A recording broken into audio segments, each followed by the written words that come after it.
Birds have chilled now. Just one.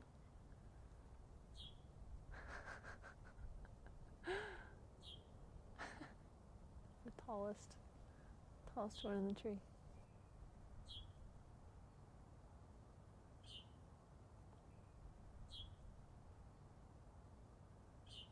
Wild animals have a sense of agency. They can decide where they're going that day, who they're going to hang out with, who they're going to breed with and have babies with, where they're going to live. Animals that are raised for food are not intended to live out their entire lives. When they're restricted in gestation crates or battery cages, they can't express themselves as animals.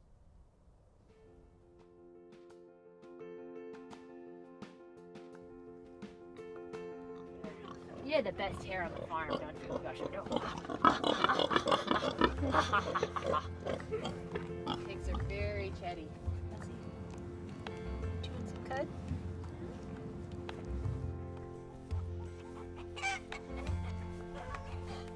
An animal sanctuary is a place for farmed animals to live out the rest of their lives in peace.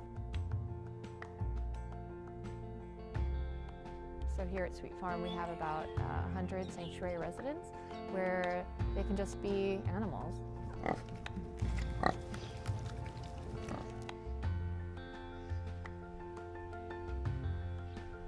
It's really neat to see animals come back and trust people and seek out affection. It's very rewarding.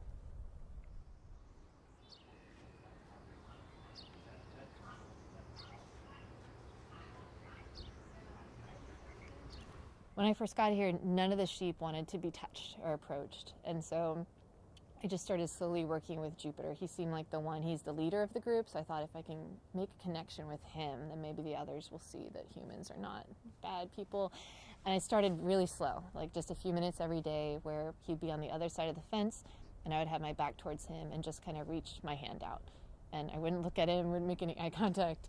And we would do that for a few minutes every day. And then slowly I was able to be sideways but not look at him and put my hand out. And then to a point where I could actually look at him and he was okay.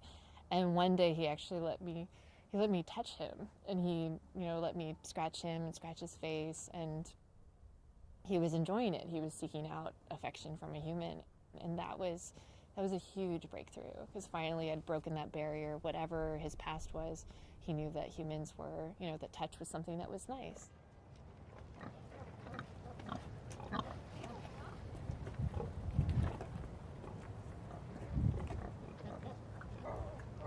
There he goes. There we go. Before I came to Sweet Farm, I was working at the Santa Cruz County Animal Shelter. And one day we got a call from a concerned citizen that reported 2 piglets had been running loose on her road for about a week. Fortunately, the farmer who owned them didn't come looking for them, and then Anna and Nate, our co-founders, came to the shelter one time to check out 2 ducks. I said, well, we have 2 piglets, so what do you think about that? And so I introduced them to Sweet Pea and Spuds, and they fell in love with them, and the girls came to live here. Sweet Pea! See, so these are the notches in Spuds' ears, so we know that she was slated to become bacon or ham. Yeah. That's done to piglets between the ages of 1 and 3 days old.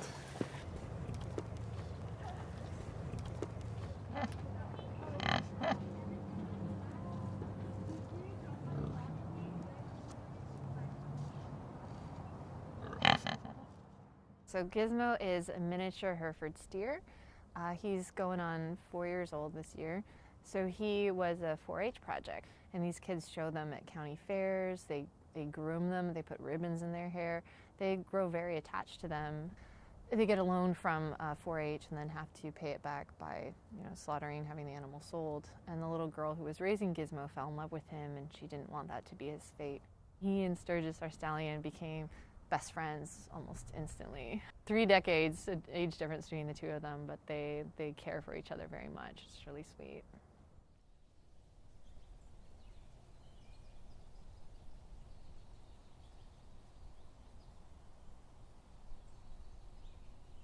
I always hope that if someone has a great interaction, that when they leave our property and they go to eat out with their family, that when they order that burger, that they pause, that they hesitate and realize this burger is no different than Argyle or Gizmo.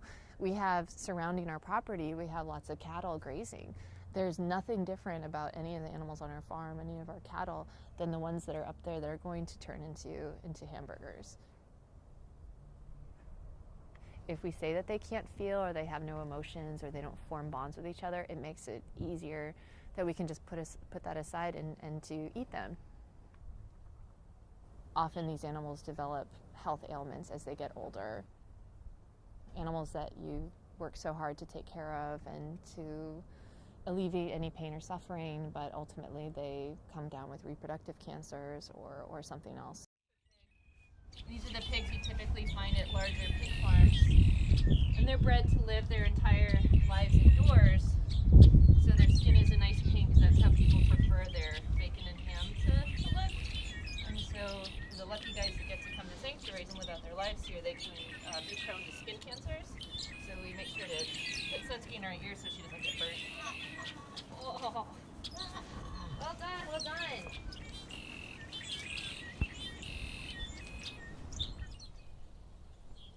Sanctuary work isn't playing with baby goats all day. There's a lot of backbreaking work involved and a lot of medical care and a lot of heartache. Having a work-life separation is really challenging, and you take a lot of it home with you. So if there's an animal that's not feeling well or someone that's struggling, you take it home with you, and if you can't figure out, can't get to the root of it, it's really frustrating. Months ago, there was this amazing hen we named 11, and she was so friendly, and she would follow you to every coop as you were cleaning, and she would sit between your legs and just look at you, and she was the greatest little hen, super affectionate and inquisitive. I found her underneath one of the coops on her side, and she couldn't upright herself. She started gasping for air, and I knew she was dying. It's really hard. It's really hard. It's better they died here. You know, they were loved, they were safe, they were surrounded sometimes, by their friends, and it was better that they could leave peacefully here than wherever they came from. But it's still, the loss it sticks with you. Our job is to focus on that one individual animal.